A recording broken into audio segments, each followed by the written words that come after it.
Bonjour à tous. Bonjour à tous. Désolée pour le petit retard, on a eu quelques soucis techniques. Voilà, c'est le live, c'est Rémo. C'est un moment de découverte pour beaucoup d'entre nous. Noémie et moi, on est donc les autres en support. Et déjà, on voudrait vous remercier d'être là, d'être présent. Remercier aussi tous les speakers qui ont relevé le défi de faire cette session agile en distanciel via Rémo, qui est un outil que tout le monde ne connaît pas, qui a des particularités parce qu'il est quand même un petit peu lourd des fois. Et notamment en fin de journée. Donc là, vous allez avoir l'intervention de Laurence Ruffin, qui est la PDG de la SCOP Alma. Euh, du coup, ce qu'on va faire, c'est que je vais la recontacter, là, Noémie, pour voir pour qu'elle réactive sa caméra. En tout cas, on vous demande beaucoup à tous. Ça a été un gros coup de speed là pour pouvoir se reconnecter. Donc, on vous demande à tous de l'encourager très fort dans Voilà. le chat et de ne pas hésiter à réagir dans la zone de questions-réponses quand vous en aurez. OK? Merci beaucoup. Bonjour à tous. Écoutez, je suis ravie d'être là, même si, excusez-moi pour le petit retard. Je suis ravie. Et puis d'abord, je voudrais remercier les organisateurs parce que c'est vrai qu'ils ont réussi à tout remettre, à tout réorganiser à distance et que on est ravis que ça puisse être maintenu. Voilà. Donc, peut-être avant de commencer, je vais commencer par me présenter en quelques mots. Donc, moi, en fait, j'ai commencé ma vie professionnelle de façon assez classique, dans une structure, dans une boîte de conseil, une structure assez hiérarchique, j'allais dire. Et j'ai décidé, il y a une quinzaine d'années, de m'orienter vers le monde coopératif par recherche de sens, par conviction, j'allais dire. Et ça rejoint un petit peu le sujet dont on va parler aujourd'hui. Je vais peut-être partager d'ailleurs ma présentation. Tac. Le sujet dont on va parler aujourd'hui, qui est de placer les personnes au centre, c'est-à-dire de se dire qu'à partir du moment où on fait fonctionner une organisation où les gens sont au centre, ça permet d'être plus efficace. Et moi, c'est vrai que je suis convaincue que ça marche beaucoup mieux qu'en fonctionnant dans un mode hiérarchique. Alors, je ne sais pas si vous voyez la présentation, étant donné… Merci. Voilà.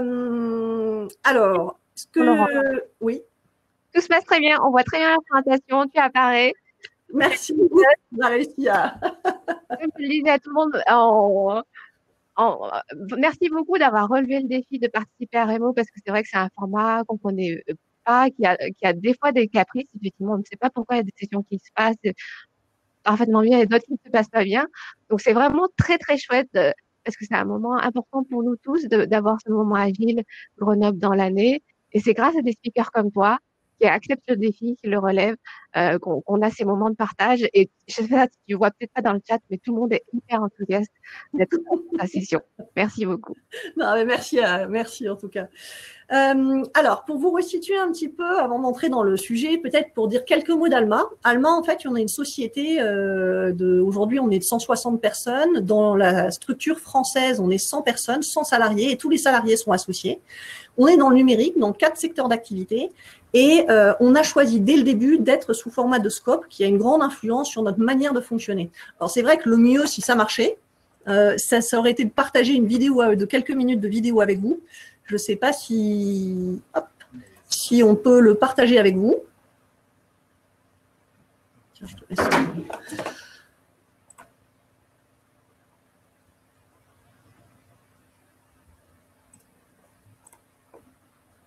Je ne suis pas sûre qu'il le voit là. Est-ce que vous le voyez?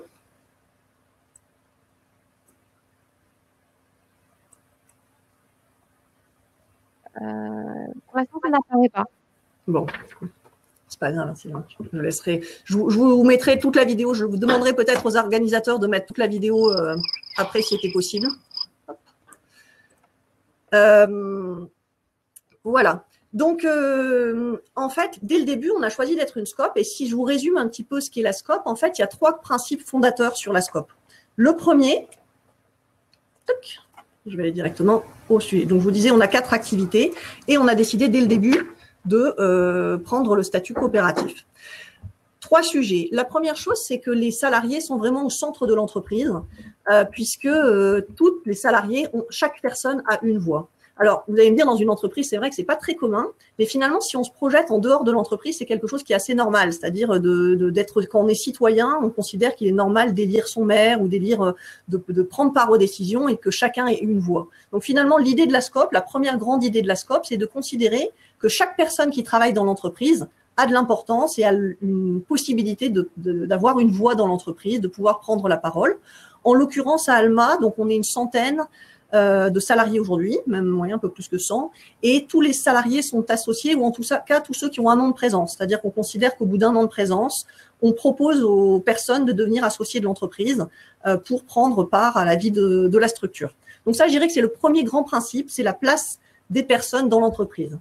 Le deuxième grand principe, c'est le partage des résultats. Alors, pour moi, c'est très important parce que finalement, c'est une question de cohérence. À partir du moment où on pense que ce sont les personnes qui parce qu'elles s'impliquent, parce qu'elles créent de la valeur, il est normal qu'il y ait une grande partie de leur valeur qui revienne aux salariés, donc aux personnes qui ont créé de la valeur. En l'occurrence, à Alma, on a entre 60 et 70% du résultat qui revient aux Almaciens, qui est une manière finalement de favoriser l'entrepreneuriat, l'envie de se dire, bah voilà, si ça marche, eh bien, on se partagera les fruits de la structure. Donc ça, je dirais que c'est le deuxième grand principe dans une entreprise coopérative. Et le troisième grand principe, c'est la partie complémentaire qui n'est pas redistribuée aux salariés et pas redistribuée aux associés. Aux associés, c'est à peu près 10% Alma. Cette partie complémentaire reste dans l'entreprise. Alors, c'est pas du tout l'objet de notre discussion aujourd'hui, mais je le dis quand même parce que c'est quelque chose qui est assez différenciateur, c'est de considérer que l'entreprise, elle est là pour durer. On est là pour faire des projets moyen-long terme. On est là pour faire en sorte que la structure, au-delà même des gens qui la composent instantanément, va continuer à vivre. Elle ne peut pas être vendue. Une SCOP ne peut pas être vendue. Elle ne peut pas, voilà, on est là pour créer un projet d'entreprise à long terme. Voilà un petit peu les trois grands principes, ce qu'on appelle d'ailleurs les réserves impartageables, qui nous rejoint avec les associations et les mutuelles. Voilà un petit peu les trois grands principes des SCOP. Maintenant, si on regarde dans le fonctionnement, si on demande aujourd'hui à un Almacien finalement qu'est-ce qu'une SCOP pour lui, il ne va pas du tout vous parler de réserve impartageable. Il va plutôt parler de questions de la confiance, de l'autonomie, de la responsabilité et du fait que ça donne un sentiment finalement d'appartenance à la structure et du coup une envie que ça marche, une envie, une forme de motivation dans les projets et dans l'entreprise. Et c'est de ça dont j'aimerais vous parler aujourd'hui, avec deux volets un petit peu dans l'intervention. Une plutôt autour des pratiques qu'on a mises en œuvre à Alma, des pratiques de prise de décision collective, de qu'est-ce qui fait finalement qu'en grossissant, etc., on arrive, avec beaucoup d'humilité, puisque c'est vraiment un retour d'expérience que je pense faire aujourd'hui, c'est-à-dire, c'est plutôt dire comment nous, on a fonctionné jusqu'à aujourd'hui. Et voilà, un premier volet plutôt sur nos pratiques et un deuxième volet davantage orienté sur les personnes et en quoi il y a un espace d'autonomie et de responsabilité qui est proposé aux Almaciens. Voilà déjà, alors je ne sais pas si il y a eu des interventions, parce que du coup, je suis désolée, mais comme il y a eu ces petits problèmes techniques, je ne vois pas très bien s'il y a des interventions, etc. Noémie, je te laisse surtout m'interpeller au fur et à mesure. Alors à la fin, on aura de toute façon un temps de questions-réponses. Tout va très bien. J'ai partagé le lien de ta vidéo. Si tu veux qu'on prenne le temps que chacun l'ouvre maintenant ou tu veux on fera peut-être une pause au milieu, comme ça, je vais faire la première partie puisque je vous propose à la limite, c'est de la lancer, si on peut la lancer après la première partie, ça fera une petite pause et ça vous illustrera. L'idée, c'était aussi d'avoir des Almaciens, des personnes qui parlent un petit peu de ce qu'elles vivent parce que finalement, c'est quand même comme ça qu'on l'illustre le mieux. Voilà. Ok, très bien. Merci. Alors, l'idée un petit peu, c'était de commencer, d'illustrer par des cas concrets de qu'est-ce que ça veut dire finalement être dans une entreprise coopérative, s'impliquer, en quoi on considère que ce type de prise de participation entraîne plus d'implication et de motivation, et c'est de l'illustrer, parce que c'est vrai qu'on peut avoir, très souvent, en fait, moi, je suis interpellée en disant, mais comment vous faites à 100 concrètement, qu'est-ce qui fait que ça marche ou que ça marche pas? Alors, dans nos pratiques, je dirais, la première chose, la base, c'est la transparence. C'est que, en fait, pour moi, on ne peut pas considérer qu'on va partager des décisions, qu'on va être membre de la structure de l'entreprise si on ne partage pas les informations. Donc, la base, c'est d'être très transparent sur les différents volets de l'entreprise. Alors, ça va des tableaux de bord, puisque tous les mois, par exemple, on met en ligne les tableaux de bord par activité de chacune de nos activités à tous les Almaciens. Ça va du chiffre d'affaires, marge brute, masse salariale, résultat d'exploitation. Et évidemment, ce qui va avec, c'est aussi la compréhension des informations données. Donc, ça veut dire aussi de la pédagogie par exemple économique. Là, je vous parle des tableaux de bord. C'est vrai qu'il est important pour s'approprier ce qu'est une entreprise, d'avoir un petit peu de pédagogie autour de ce qu'est une marge brute, par exemple. Et je pense que ça contribue à la motivation parce que ça donne du sens à ce qu'on fait. C'est-à-dire, si on se dit, voilà, oui, ça fonctionne bien et voilà, on voit les conséquences, je pense que ça a plus de sens que de dire voilà, c'est une manière de donner de la visibilité sur le travail qu'on peut faire au quotidien. Alors, la transparence, elle peut être, je vous parle des comptes, mais ça peut être aussi sur les clients gagnés ou perdus, hein. Ça peut être aussi sur les recrutements, sur les réflexions stratégiques. C'est aussi sur les salaires. Par exemple, chez nous, les salaires sont transparents. En tout cas, c'est d'avoir l'idée que tout peut se discuter dans Alma, en tout cas, hein, parce qu'il y a une grande différence entre en interne et en externe. Tout peut se discuter en interne, on peut partager l'information à partir du moment où ça touche pas aux individus, aux personnes. Donc ça, je dirais que c'est le premier volet. La deuxième chose qui me semble importante, c'est que pour grossir, souvent on se pose la question, mais très bien, mais comment on va soit pas être rester agile, rester rapide sur sa prise de décision, mais en même temps faire en sorte que les personnes se sentent impliquées dans leur vie courante et que la décision elle soit pas trop éloignée de ce qu'ils vivent au quotidien. Et là, en fait, on a aujourd'hui alors, quand je dis aujourd'hui, c'est parce que je pense qu'on n'a pas un système qui est bon à un moment donné. C'est plutôt parce qu'on est en évolution, on a testé des choses, il y en a qui marchent, il y en a qui ne marchent pas, et on doit continuer à évoluer. Et en l'occurrence, notre organisation aujourd'hui, elle passe par des petites équipes, ce qu'on appelle chez nous des scopettes. Donc, des équipes, ça va entre 10 et 20 personnes qui, sur différentes activités, qui peuvent être donc on a plusieurs activités aujourd'hui, une activité plutôt système et réseau, solutions collaboratives, logiciel industriel, santé, et donc ce sont des petites équipes qui permettent aux personnes de s'investir dans leurs équipes, de prendre des décisions dans leurs équipes, et on considère que c'est le bon niveau de discussion. Juste avant, le keynoteur invité insistait sur cette question un peu de taille pour permettre la bonne circulation de l'information et des décisions prises. Donc nous, on est assez attentif à ce sujet en disant non, à 100, en fait, on ne peut pas tous les jours prendre des décisions à 100. En revanche, si on arrive sur des plus petites équipes, le fonctionnement nous paraît plus facile. Sur les scopettes, ce qu'on a aussi mis en place, hein, c'est une idée de démocratie, quelque part. C'est-à-dire la scopette, c'est pas juste une BU. C'est pas juste une BU où on a une activité, une rentabilité, etc. Ça va au-delà, c'est l'idée d'une petite démocratie, finalement, d'une petite cité en tant que telle, qui, à certains moments, doit prendre des temps de respiration pour regarder ce qui fonctionne et ce qui ne fonctionne pas. Alors, ce que nous, on appelle les ELVA, c'est-à-dire que tous les 3 ans, on se pose avec les équipes. En l'occurrence, on se pose avec les équipes sans les responsables dans un premier temps pour dire finalement quel est le bilan qu'on fait. Alors quand je dis on, c'est moi en l'occurrence. Quel est le bilan qu'on fait des 3 ans passés? Qu'est-ce qui a bien fonctionné dans la circulation de l'information, dans la relation responsable, dans la clarté de la stratégie, dans l'organisation mise en place en interne? Qu'est-ce que vous considérez a bien fonctionné et qu'est-ce que vous pensez qu'on devrait améliorer? Et là, en l'occurrence, ça permet d'avoir un espace d'amélioration. Alors potentiellement aussi, on peut nous montrer du doigt qu'il y a un vrai dysfonctionnement et qu'on doit tout remettre à plat. Mais en général, on est quand même plutôt dans une idée d'amélioration. Puis ensuite, il y a un temps avec le responsable pour dire bon qu'est-ce qui va pas. Et ensuite, on travaille sur la partie stratégique. Ça donne lieu en fait à un projet avec un responsable et son organisation qui doit être validé par au moins les 2/3 des personnes de l'équipe.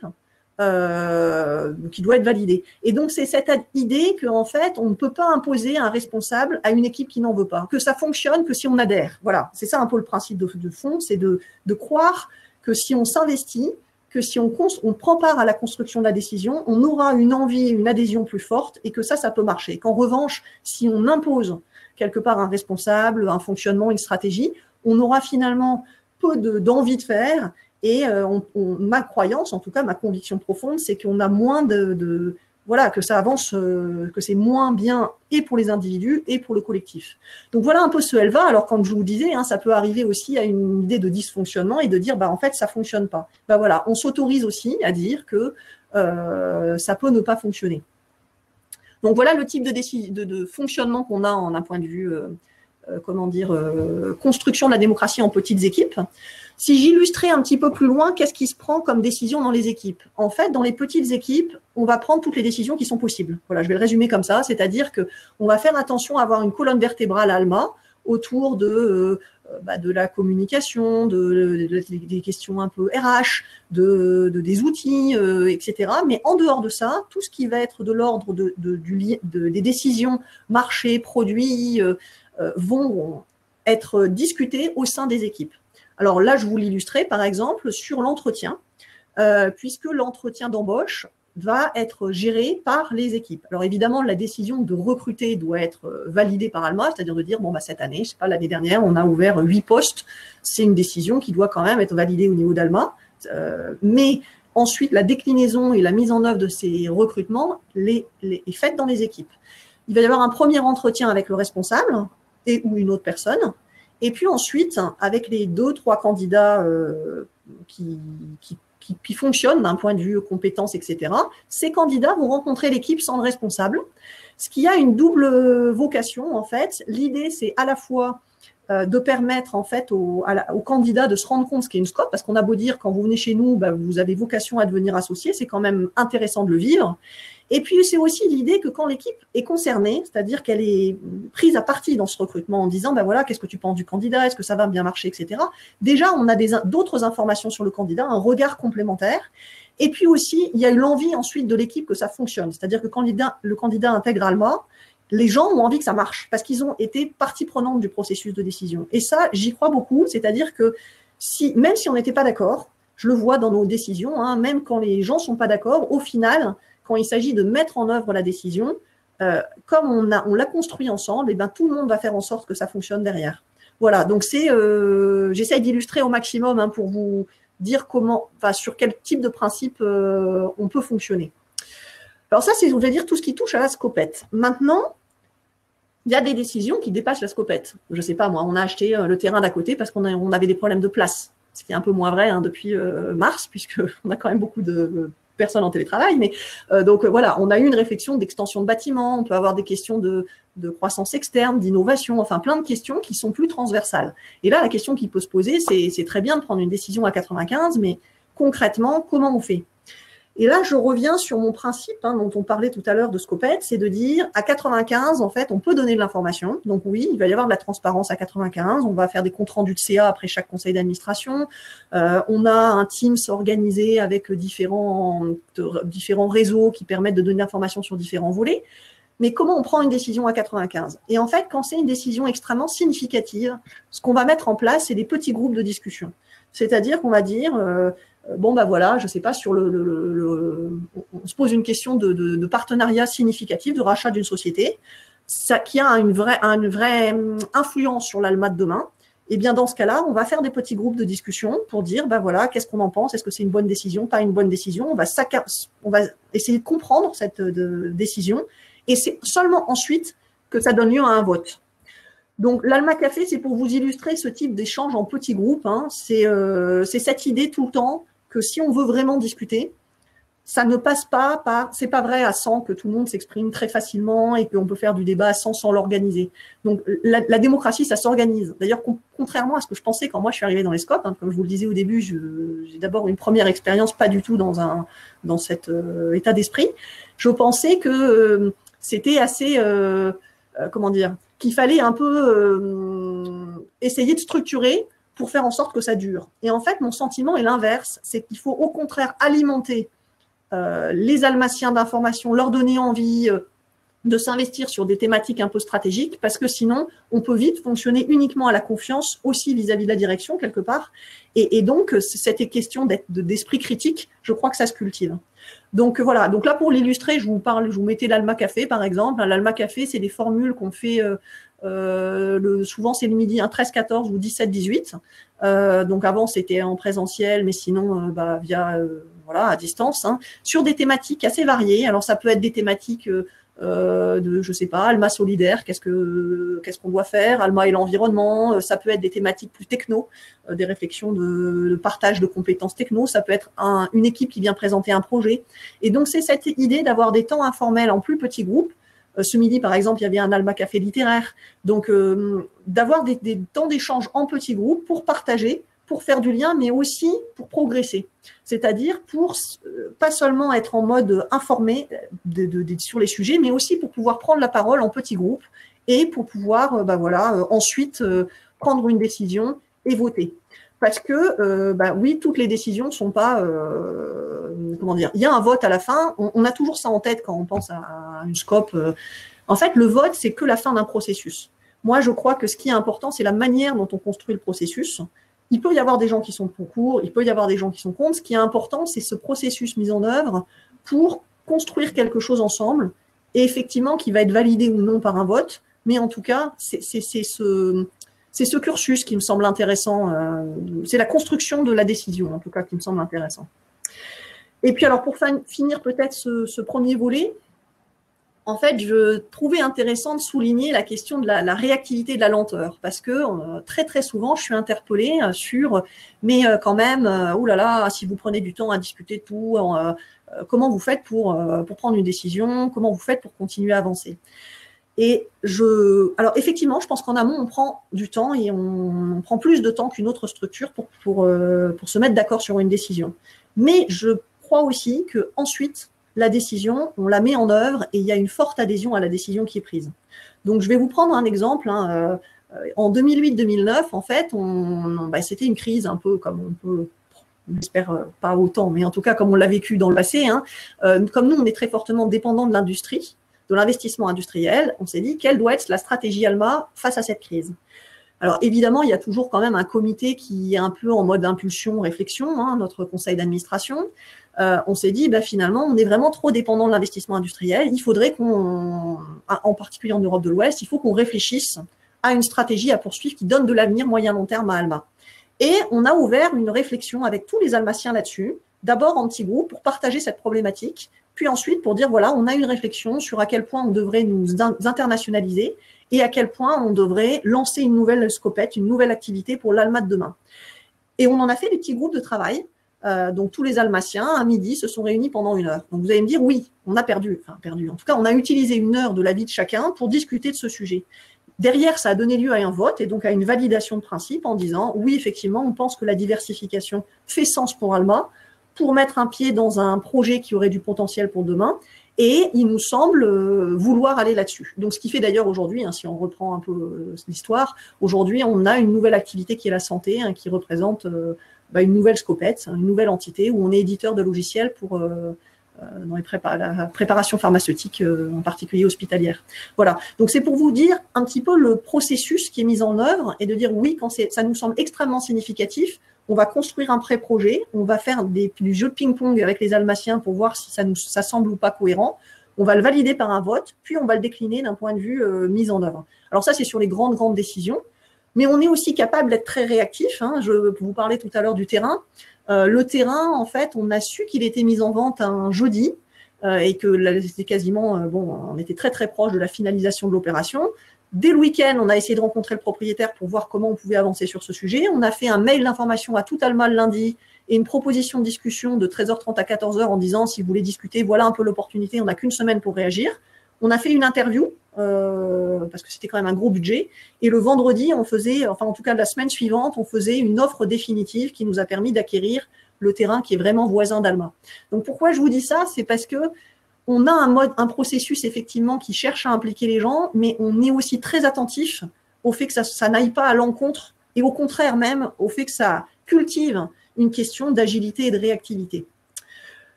Voilà, alors j'ai peut-être pas… tout à l'heure, Noémie, tu proposais de passer le film, peut-être que là, ça peut faire un intermédiaire avant ma deuxième partie qui sera plus sur les questions d'épanouissement personnel. Je ne sais pas si c'est possible que ça soit toi qui le lance. Exactement, je vais essayer, je pense que j'en ai la possibilité, oui. Alors, bouge pas. Bon, je vous mettrai tout d'affilée. En fait, l'idée là, c'était on vous avait fait des petits bouts de film pour illustrer chacun des propos que je tenais, mais ça vous permettra que ce ne soit pas que moi qui parle, en tout cas. Allez, je le lance, on va voir si ça fonctionne. Merci.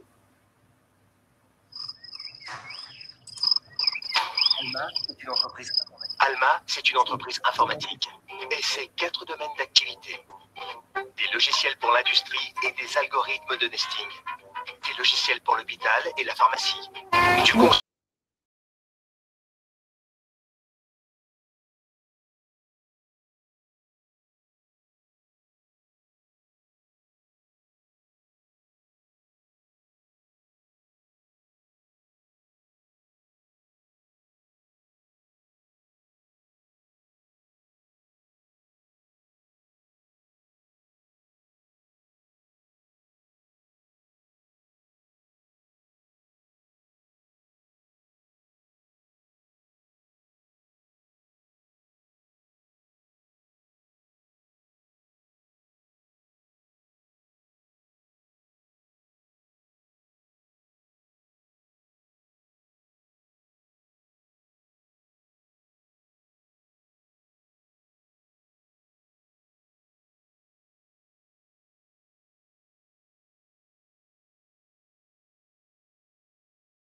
Laurence, est-ce que tu peux rallumer ton micro? Est-ce que vous m'entendez à nouveau? Nickel, ça marche, parce que ça faisait un petit écho avec les vidéos, du coup. Parfait. Super. Voilà, donc bon, c'était un peu une illustration pour qu'il n'y ait pas que moi qui vous parle des choses. Là, peut-être la dernière chose dont je voulais vous parler un petit peu, rapidement, parce que je vois qu'il nous reste que quelques minutes, comme ça permettra peut-être de faire 2-3 questions-réponses, c'est la question de la place des personnes. En fait, là, je vous ai beaucoup parlé de comment on prenait des décisions ensemble, et ce qu'ont illustré les derniers témoignages, c'était de dire qu'on essaye aussi d'avoir un espace de proposition pour les Almaciens. Alors, ça peut être un espace de proposition, c'est pas. Certains ont voulu faire un jardin.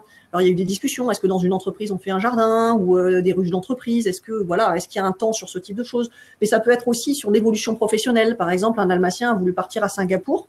Et aujourd'hui, d'ailleurs, il a lancé Alma là-bas, ou Alma do Brasil, qui a été aussi lancé par un Almacien qui a voulu lancer notre filiale. Donc, c'est l'idée de pouvoir proposer soit directement dans son métier, soit autour de son métier.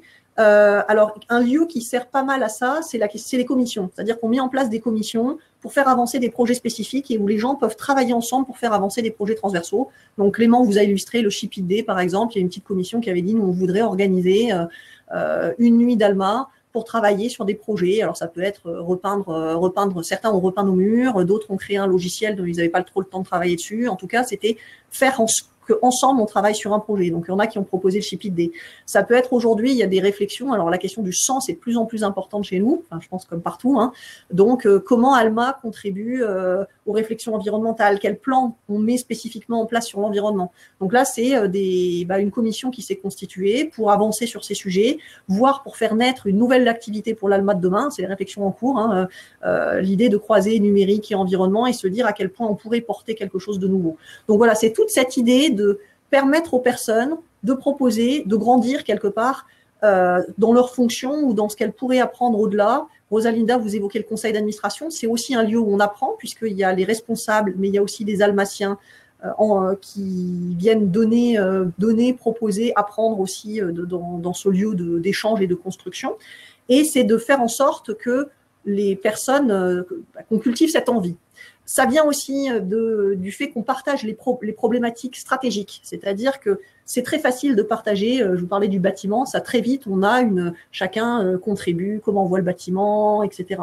Ce qui est beaucoup plus difficile, c'est de partager les questions d'enjeux moyen-long terme d'Alma, et par contre, on se force, je ne sais pas si c'est le mot, mais en tout cas, on met une énergie particulière à faire en sorte que on construise ensemble aussi les problématiques stratégiques, pour qu'on grandisse en tant qu'individu et j'allais dire en tant que citoyen. On aime bien, on réfléchit aujourd'hui par exemple autour du terme citoyenneté économique, se dire qu'il y a une idée de cet ordre, que on a un rôle à jouer dans l'entreprise et en dehors de l'entreprise en étant actif et en construisant les décisions. Voilà. Alors après peut-être comme ça permettra d'avoir peut-être une ou deux questions. Ce que j'aimerais quand même dire avant de conclure, c'est que je vous balaye rapidement un peu un fonctionnement qui est vraiment basé sur les personnes, mais que il y a aussi des attentions à avoir pour que ça fonctionne.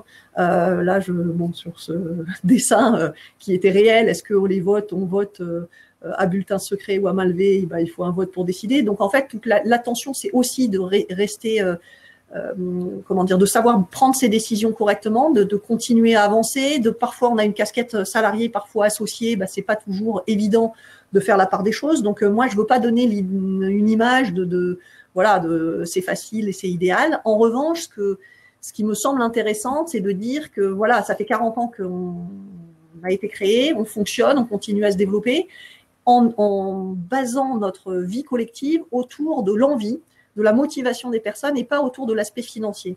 C'est-à-dire que notre croyance, c'est qu'en cultivant le fait de prendre part aux décisions, d'être informé, de pouvoir donner des idées, ça donne à la fois plus de sens aux personnes dans leur vie professionnelle, mais aussi ça donne plus de souffle à l'entreprise dans ce qu'elle construit et dans ce qu'elle pourrait construire demain.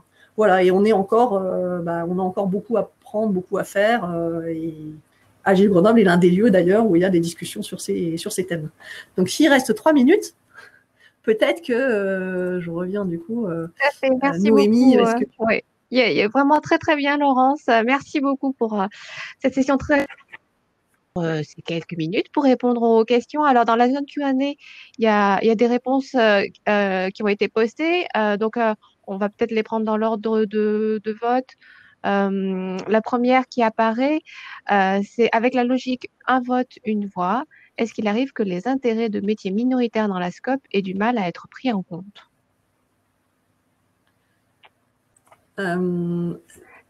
Les intérêts, pardon, de qui? Des minoritaires, c'est ça? Des métiers minoritaires, c'est-à-dire que… des métiers minoritaires. Ah, pardon. Oui, effectivement, c'est vrai qu'aujourd'hui, on a plusieurs métiers, dont un métier qui représente une part significative de l'activité d'Alma, donc aussi un nombre important d'Almaciens. Donc, il est vrai que on peut avoir une disproportion dans l'attention. Alors, il y a une activité qui est plus importante que les autres. En revanche, si je prends l'exemple d'une autre activité d'Alma qui allait pas très bien il y a quelques années, je pense qu'on aurait été une entreprise classique où on aurait juste appliqué un associé une voix sans prendre en compte le fait que ce soit des personnes et qu'il faut se battre un peu pour réussir nos activités. On l'aurait probablement fait sortir d'Alma. Or, aujourd'hui, c'est une activité qu'on a cherché à repositionner, qui fonctionne bien. Et donc, on essaye aussi, au-delà de la question d'un associé une voix, enfin, au-delà, non, on applique un associé une voix, mais on essaye aussi de travailler avec les personnes pour qu'elles ne défendent pas que leurs propres intérêts. Par exemple, dans le conseil d'administration, la demande, c'est qu'on ait effectivement une transversalité, mais que quand les gens sont en CA, ils ne représentent pas leur département. Voilà, après, Très bien, super, merci beaucoup. La question qui vient juste après, en termes de nombre de votes, parce qu'on va fonctionner aussi en termes de votes dans l'audience, quelle place pour le management dans une telle structure? Alors, effectivement, je pense qu'il faut être en parfaite adéquation avec une envie de fonctionner en management collaboratif. C'est-à-dire qu'une personne qui serait brillant, un manager brillant, mais qui ne se retrouve pas dans ce mode de fonctionnement, ne pourrait pas s'épanouir à Alma. Donc, l'épanouissement des managers passe aussi par cette envie de faire avec les gens. Par exemple, moi, je suis heureuse que ça fonctionne, mais je suis aussi heureuse de le faire fonctionner comme ça. C'est-à-dire, c'est pas en tant que tel juste parce que Alma, on a un chiffre d'affaires qui va bien, un résultat qui va bien, etc. Mais c'est aussi parce que les équipes sont bien dans leur peau et que les gens ont envie de venir à Alma. Donc, c'est sûr que ça veut dire avoir des managers qui se retrouvent dans cette double position. Voilà. Donc, je pense surtout que il y a une vraie place pour les managers qui est assez intéressante, mais qui nécessite beaucoup plus qui nécessite de prendre une casquette particulière. Ok, d'accord. Du coup, le temps se file vite et il y a eu beaucoup de questions. Je pense que ta session a vraiment suscité beaucoup d'engagement. Donc, peut-être les deux dernières questions que je te pose d'affilée, comme ça tu vois à laquelle tu veux répondre. Est-ce qu'il vous arrive de licencier et comment vous séparez-vous de la personne dans ce cas? Et quelle place, non, alors celle-ci on l'a posée. Comment se passe l'organisation du temps de travail? Est-ce qu'il y a du temps réservé pour les réflexions, pour s'informer et proposer des choses? Ok. Alors, oui, ça nous est arrivé d'avoir des séparations avec des personnes, très souvent alors, on a souvent, en fait, on a assez peu de turnover. Si on prend quand même les choses on a assez peu de turnover, assez peu de, on a une sélection, enfin, comment dire. Dès le début, on va dire, si vous venez salarié chez nous, vous devenez associé. Donc, ça nous arrive qu'il y ait des personnes qui auraient été très bien, qui ne viennent pas pour des questions culturelles. Puis ensuite, on a la première année où on voit si ça fonctionne de chaque côté. Passé cette première année, il est assez rare qu'il y ait des dysfonctionnements. Maintenant, oui, ça arrive qu'il y ait des séparations. On reste une entreprise avec des problèmes. Globalement, on en a, par exemple, depuis moi 10 ans que je suis ici, j'ai jamais eu par exemple, avec le CSE, on a une discussion qui est quasiment alignée entre CA et CSE, mais ça arrive. Deuxième sujet, parce que je vais assez vite sur la question des temps. Alors, je l'ai dit, il y a beaucoup de temps de discussion, de formation. On a pas mal de formations Alma, mais aussi de formations informelles. Alors, je parlais des Alma Café, on a beaucoup de circulation d'informations différentes. Et puis, on a des temps dédiés. Je vous parlais des commissions. En ce moment, par exemple, on a lancé des Almaciens avec des Almaciens. On s'est dit quand même, on n'a que des indicateurs économiques là où on dit qu'on veut marcher sur deux pieds. Donc, on est en train de travailler sur des indicateurs de richesse et des nouveaux indicateurs de richesse différents. Et donc, ce sont des Almaciens qui travaillent sur ces sujets, donc dans leur temps quelque part. Donc, on a effectivement un temps dédié pour permettre aux gens soit d'apprendre, soit de travailler sur des sujets transversaux. Ok, voilà. Très bien. Alors, les questions qui sont posées sont passionnantes. Oh là, c'est difficile. Alors, comme on a commencé avec un petit bug, je m'en propose encore une si tu veux. Ça te va que je te Oui, pose bien une dernière sûr. question? Comment une proposition, un projet peut-il arriver à être soumis à une discussion collective, voire un vote? Exemple, une nouvelle opportunité business. Alors, en fait, il y a deux façons, je vais essayer de résumer, hein, qui peuvent amener, on va dire, à un vote ou à une discussion. La première, c'est si ça part d'une réflexion collective. Je disais, dans le passé sur la santé ou aujourd'hui sur l'environnement, c'est de dire, stratégiquement, on pense que ça fait sens d'eux et on le construit. Et du coup, c'est plutôt une construction d'un projet. La santé, c'était vraiment se dire, on veut se diversifier, la santé, ça fait sens pour nous, il y a du potentiel sur ce marché, et on a envie d'y aller. Donc, on a rencontré plein de gens et on s'est lancé dans la santé. Donc, ça, c'est une première manière d'y aller, c'est de construire un projet de A à Z. La deuxième manière d'y aller, je prends l'exemple de Singapour, c'est une personne qui a dit, moi, j'ai envie d'aller vivre à Singapour. Et là, on s'est dit, tiens, est-ce qu'il y aurait une manière d'articuler son envie personnelle avec une vision professionnelle? Est-ce que ça fait sens? Est-ce qu'il y a du marché pour Alma là-bas? Qu'est-ce qu'il pourrait faire? Qu'est-ce qu'il pourrait porter? Et ce qui a du coup amené à fabriquer un projet qui a été soumis à validation pour qu'il s'installe et lance effectivement Alma à Singapour. Voilà. Donc, c'est très rapide, hein, mais… Très bien. Merci beaucoup, Laurence. Vraiment, c'était très chouette. Beaucoup de générosité, beaucoup de transparence, beaucoup d'engagement. Je partage juste un dernier commentaire parce que je ne sais pas si tu le verras de Ludovic Plantin qui dit Alma Solidaire, merci beaucoup pour votre don au SAMU social de Grenoble. Donc, voilà. Alma, c'est vrai que c'est une entreprise qui rayonne aussi dans tout le bassin et qui permet de faire grandir l'intelligence collective, le partage et les organisations centrées sur l'humain. Et ça fait du bien. Merci beaucoup en tout cas pour cette présentation et merci. Je suis vraiment désolée de ne pas vous voir parce que j'adore avoir des échanges. Voilà. Merci pour l'invitation et merci pour votre organisation. Merci à tous. Au revoir.